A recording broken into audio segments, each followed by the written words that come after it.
कुछ समय बाद एक चुनाव के परिणाम आने के बाद लोग अयोध्या वासियों को गाली देना प्रारंभ कर दिया कि उन्होंने कुछ नहीं किया। नाना प्रकार की टिप्पणियां मुझे भी सुनने को प्राप्त होती रही कि अयोध्या वासियों को गालियां दी जा रही है, अयोध्या वासियों ने ऐसा किया, राम का इतना बड़ा मंदिर बनवा दिया गया, इतना एयरपोर्ट बनवा दिया गया, ऐसा कर दिया गया। उन्होंने एक हमारे सांसद को नहीं जिताया। मैंने कहा बिल्कुल नहीं जिताना चाहिए था।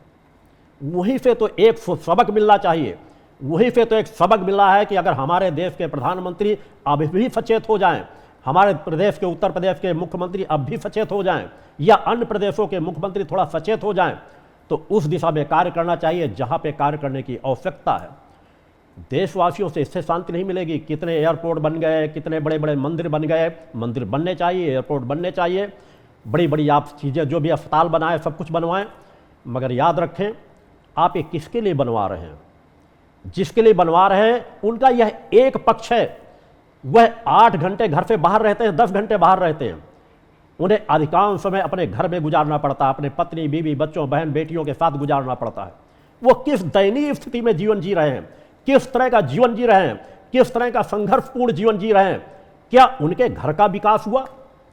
कुछ घर बनवा दिए गए, बांटे गए, अच्छी बात है, मगर इससे उनका घर का जीवन संतुलित नहीं हो सकता।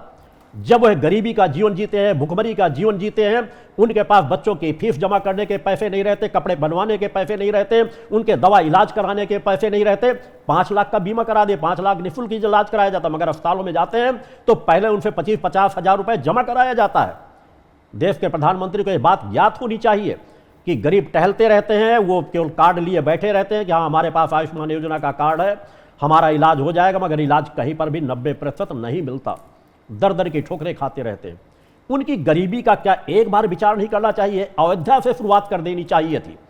एक बार अयोध्या के विकास के लिए यदि आप निर्णय लेते कि राम राज्य हमें लाना है, तो जिस तरह मंदिर का विकास हो रहा है उस तरह अयोध्या वासी के हर जिले के हर घर से एक न एक व्यक्ति को आपको रोजगार दे देना चाहिए था।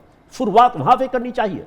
जिस तरह आप स्मार्ट सिटी बनवा रहे हैं, सब कुछ कर रहे हैं, एक जिले को तो आप ले लेते कि वहां पर प्रभु श्री राम की स्थापना हुई है, तो अयोध्या वासी जो इतने हजारों हजारों वर्षों से संघर्ष झेलते चले आए, कष्ट झेलते चले आए, तो हम एक बार तो निर्णय ले लें कि अयोध्या में एक भी ऐसा परिवार नहीं होगा, कम से कम सनातन धर्मी, जिसके घर का एक व्यक्ति रोजगार न प्राप्त कर सके। मैं बार बार कह रहा हूं कि सनातन धर्मी शब्द संबोधन कर रहा हूं। हो सकता है मेरे विचार एक पक्षी लगे, मगर क्या आप उम्मीद करते हैं कि इस्लाम धर्म से जुड़ा हुआ कोई व्यक्ति राष्ट्रभक्ति की बात करेगा, देशभक्ति की बात करेगा, या वह नरेंद्र मोदी जैसे प्रधानमंत्री को वोट अपना दे देगा? कतई नहीं। प्रथम तो उन्होंने वोट नहीं दिया, दूसरा कांग्रेस और समाजवादी पार्टी का गठबंधन, तीसरा 25% वह समाज जो वहां दयनीय स्थिति में जीवन जी रहा है। रोजगार कितने लोगों को मिल जाएगा? 1000, 2000, 5000, 10,000 लोगों का।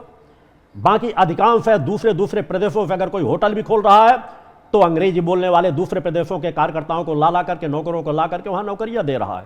उनको क्षेत्रीय लोगों को नौकरियां नहीं मिल रही, क्षेत्रीय लोग वहीं को ही पड़े हुए हैं। इस बात से भी इनकार नहीं किया जा सकता कि अनेकों जगह पर भूमि घोटाले वहां पर किए गए, गरीबों से कम पैसे पे जमीन ली गई और अधिक पैसे में जमीन बेची गई, उनको समय पर मुआवजा नहीं दिया गया। एक बार पूरी सरकार को ध्यान दे देना चाहिए था, प्रदेश सरकार, केंद्र सरकार को, कि अयोध्या का एक भी घर गरीब न रहे, एक भी घर में गरीबी न होती। एक बार वह सोच, एक बार वह विचार बना लिया जाता, शायद देशवासी कोई भी आपत्ति न करते। अगर आप वहां से शुरुआत करते कि हम मंदिर बनने के साथ ये घोषणा कर रहे हैं कि हर घर का एक व्यक्ति का वहां कोई किसी को नौकरी नहीं है, वो सामने निकल करके आए, अपना आवेदन दे और हमें उससे तत्काल नौकरी देंगे। नौकरी देनी चाहिए थी, नहीं दी गई।